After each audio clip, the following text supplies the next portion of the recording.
Om Swastiastu, para sahabat Semedon Senarma dimanapun berada. Kembali bertemu dengan saya Nyoman Murdana dalam channel YouTube Undagi Bangunan Bali. Pada tutorial sebelumnya saya sudah menyampaikan tentang tata letak rumah adat Bali, ya, khususnya tata letak Merajan, kemudian rumah utama, Bali Bengong, kamar mandi, dan juga dapur, ya.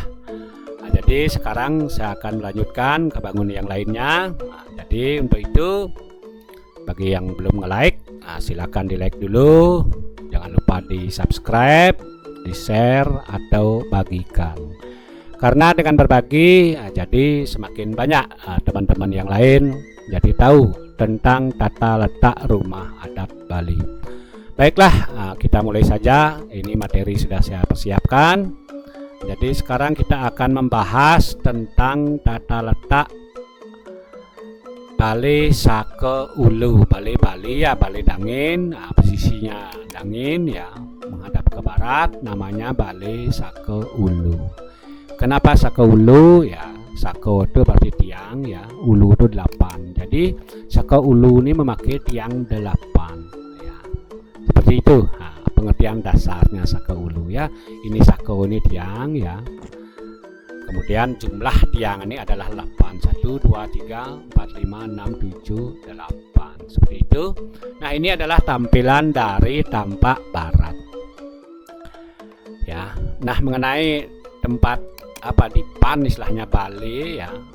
Di sini ini dipan atau Bali, orang bilang juga, atau tempat tidur. Jadi posisinya ini Kelot Kangin, ya, di sebelah timur mepet ke selatan. Kelot Kanginnya. Jadi di sini biasanya di Bali ini, yang di atas ini, jadi kita bisa memprosesi, ya, sesuai dengan fungsi daripada Bali Sake Ulu itu adalah memprosesi upekara keagamaan, khususnya manusia yatnyo, ya, manusia yatnyo, seperti misalnya kita Maoton, Matlupulan, Masangi, Bali Kematian, ya. Jadi kalau keluarga kita, salah satu keluarga kita lagi kelabu bang istilahnya, ya, meninggal, jadi di sini disemayamkan sementara sebelum prosesi selanjutnya, ya. Seperti itu. Di samping itu juga fungsi daripada Bali Sake Ulu ini adalah bisa tempat parum keluarga, merembug istilahnya, sangkep keluarga, ya.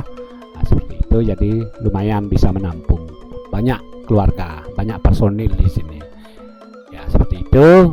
Jadi karena memang ruangnya terbuka 100%, ya, karena hanya di dinding pool di sebelah selatan dan timur saja. Selainnya itu memang welcome, ya, terbuka 100%, tidak ada privasi. Jadi pandangan itu loss, ya. Kalau kita duduk dari sini, semua keluar itu bisa kita memandang. Sebaliknya kalau kita di luar, jadi semua aktivitas di Bali Sake Ulu ini kelihatan dari luar, ya. Tidak ada istilah privasi seperti itu. Nah, mengenai ketinggian lantai, ya, ketinggian lantai ini adalah 90 cm, ya, dari halaman rumah. Ini halaman, ya, ini. Kemudian ini adalah lantai Sake Ulu yang ini, ya, itu tingginya 90 cm. Dengan metode 3 tangga, ya, 2 tangga asli, yang kemudian yang satunya adalah tata hujan, tepas hujan. Nah, ini tampilan dari tampak barat seperti ini, ya. Ini tampak barat. Nah, kemudian saya akan geser sekarang kita dari utara, tampak utara seperti ini. Ini tampak utara, tampilnya seperti ini, ya.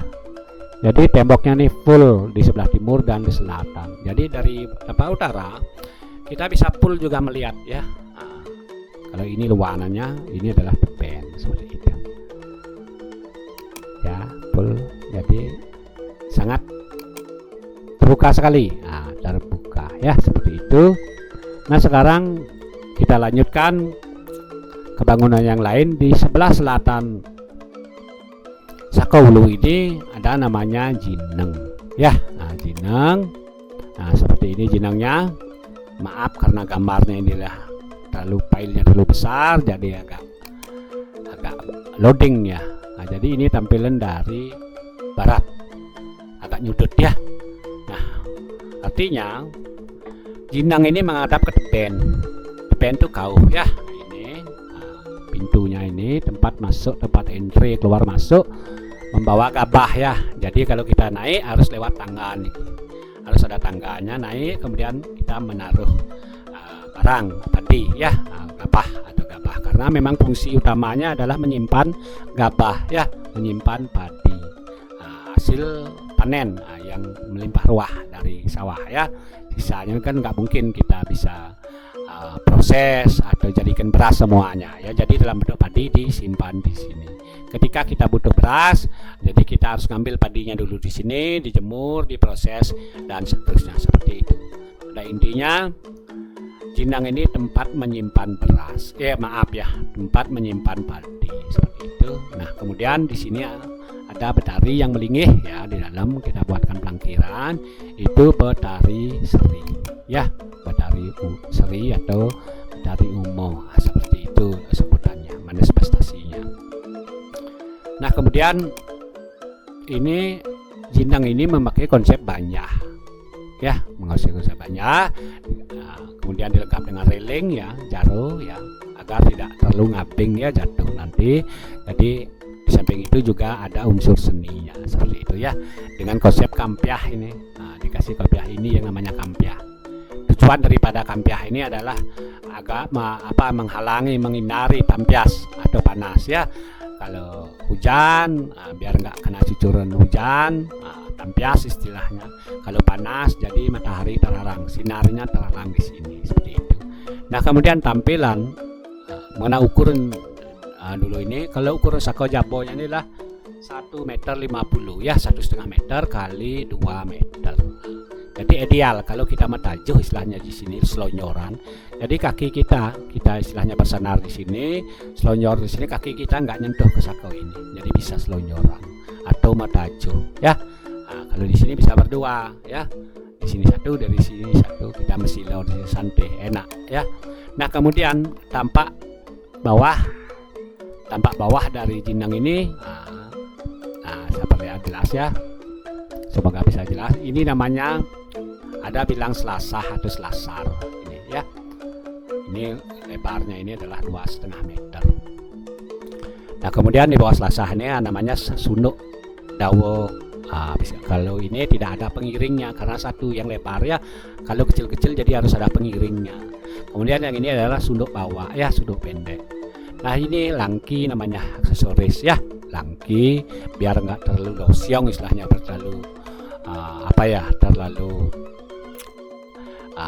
biar ada aksesoris, tidak terlalu berat istilahnya ya, biar kurus kelihatannya ini adalah aksesoris. Kemudian mengenai ukuran sako, jadi sako Jinang ini 15 cm kali 15 cm. Nah, kemudian di bawahnya adalah waton ya, tempat duduk. Boleh pakai bambu, boleh ini galar istilahnya ya, ini pakai kayu saja ya. Nah, kemudian sini juga ada sunduk dawo. Ini sunduk pendek, di bawahnya itu seni. Jadi kalau kita berdiri di sini, duduk di sini, jadi kaki kita tuh bisa gelayung-gelayung di sini, tidak nyentuh bisa ngelayung, itu konsepnya ya. Kalau masih nyentuh itu kependekan. Kalau misalnya tinggi, jadi susah naiknya. Jadi enak begitu kita berdiri, angkat sedikit, duduk, bisa gelayung-gelayung ya. Seperti itu. Nah, kemudian tinggi daripada bataran Jinang ini adalah 40 cm dari halaman rumah. Seperti itu. 40 cm. Porsinya adalah ini untuk tetap jalannya 20 cm, untuk batalnya 20 cm. Seperti itu. Jadi kalau misalnya tampak belakang, jadi ada tempat depan dan tempat belakang. Ini belakang ya, polos, tidak ada pintunya ya, karena ini memang belakangnya ya. Jadi di aksesoris saja. Mestinya harus bisa ini, dinding ini bisa dikeluarin setara dengan ini ya, karena ini ada unsur seninya. Jadi kita kesamakan saja. Toh juga gabah atau padinya tidak terlalu banyak di sini ya. Seperti itu bedanya di belakang dan di depan itu ada pintunya seperti itu. Next, sekarang kita ke bangunan yang lain. Ini adalah di utaranya ya. Di utaranya Jinang ini aling-aling ya. Aling-aling secara logika atau secara skala fungsi sekarang ya. Fungsinya adalah menghambat atau menghalangi pandangan dari luar ketika kita masuk dari angkul-angkul dari pintu gerbang. Jadi pandangan kita tidak akan loss, akan terhalang oleh aling-aling ini. Itu fungsi secara skala atau secara logika ya. Ini adalah tampak belakang. Next, sekarang saya perlihatkan tampak depan seperti ini. Nah, ini ada patungnya ya. Nah, itu tadi secara skala saya jelaskan fungsinya. Kemudian secara niskala ini berfungsi sebagai filter, sebagai penolak ya, sebagai penghambat, sebagai penghalang vibrasi negatif, aura negatif, energi negatif ya. Jadi ini adalah memfilter atau menolak nanti ketika ada aura-aura negatif itu yang mau masuk ke rumah kita. Jadi inilah fungsinya ya, aling-aling itu. Kenapa? Karena secara niskala ini juga harus melalui proses upakara keagamaan ya.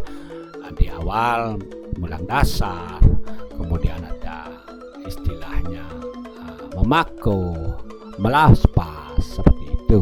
Jadi tetap keseharian juga kita sering membanten di sini ya. Nah, seperti itu fungsinya dan bentuk fisiknya. Nah, kemudian next, ini ada bangunan di sebelah selatan paling timur dekat angkul-angkul menghadap ke utara. Jadi ini bangunan alat bantu ya. Nah, jadi alat bantu tidak terlalu utama, tapi ini sangat penting, namanya geraso ya. Geraso ini fungsinya untuk apa ya, menyimpan barang mobil ya atau motor biar nggak di luar itu berkeliaran gitu istilahnya ya, biar rapi dan biar tertata, maka dibuatkanlah geraso.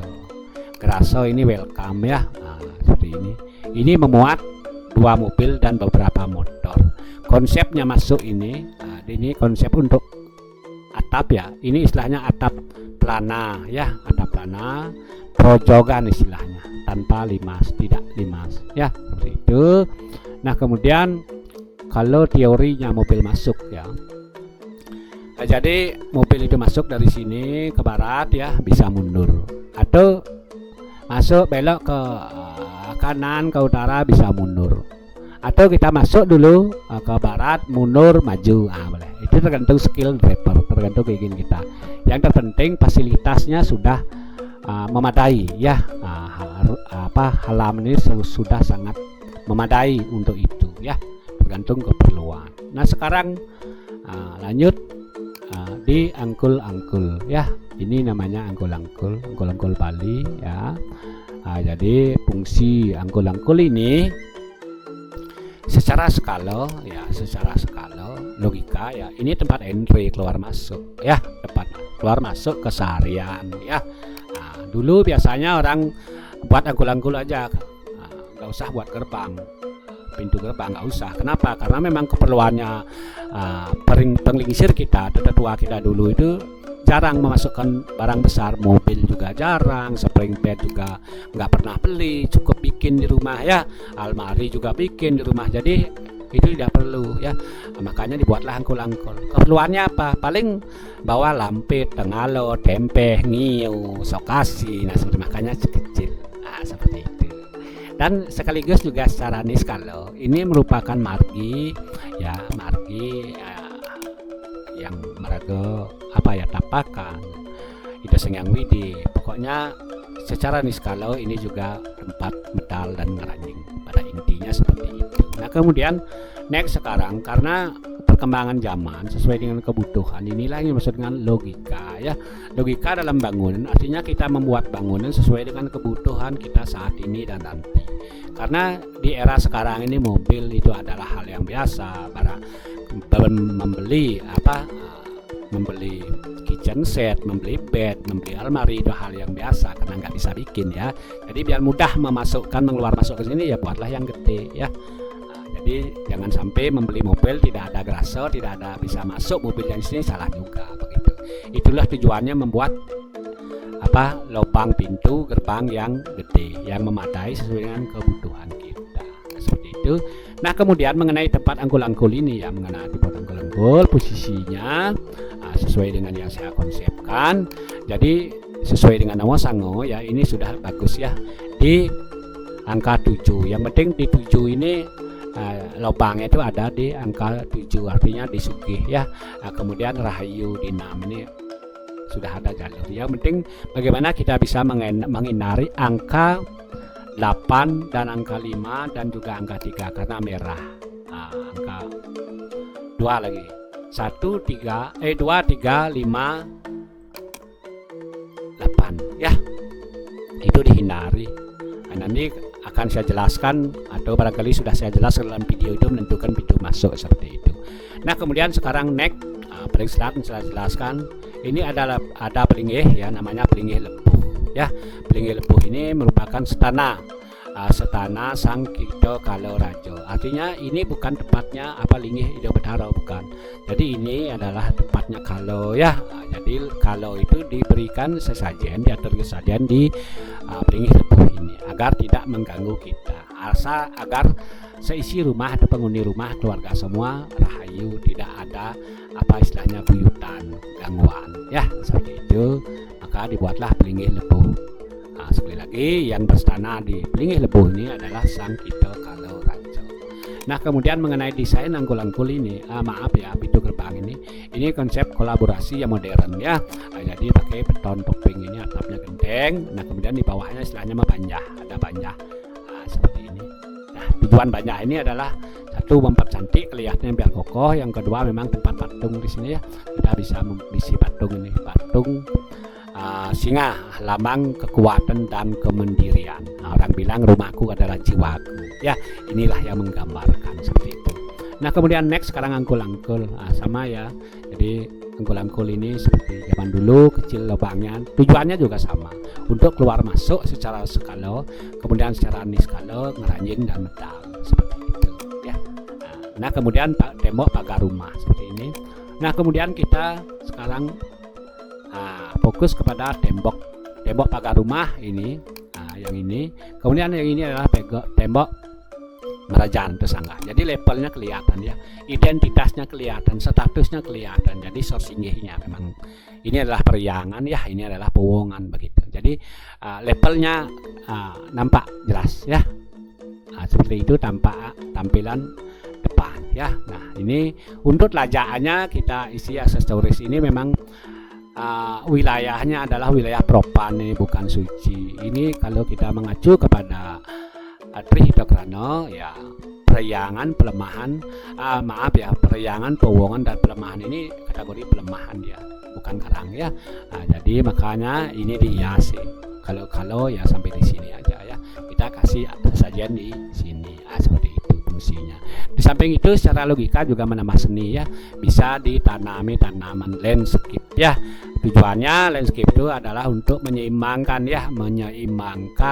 siklus udara. Jadi agar oksigen itu tersedia cukup ya.